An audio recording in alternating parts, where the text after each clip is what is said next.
Hello and welcome. This video is going to show you how to use the expanded column method for addition. This is the written method that is used in Year 3. The difference between this video and another video about expanded column is that this sum will have what we call regrouping.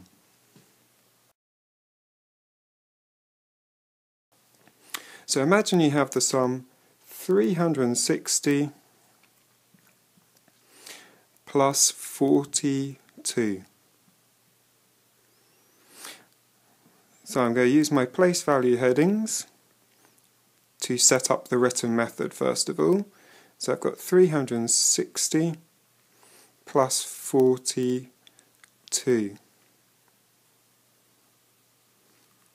So my ones column, first of all, there isn't any regrouping at all. I've got 0 ones plus 2 ones, which gives me a total of 2. Right, so in the tens column, we now have 6 tens plus 4 tens. So 60 plus 40 gives me more than 9 tens. So this is what we call regrouping. It means I'm going to have to go into the next column. So my answer here is 100. Then I just have to do my hundreds column. So I've got 300 plus no hundreds, which is 300.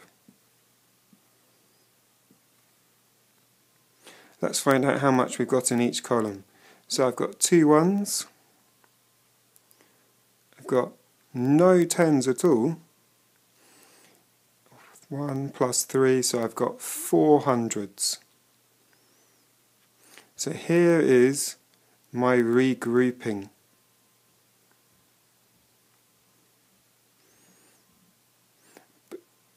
The total is 402. The regrouping just pushed the tens into the hundreds column.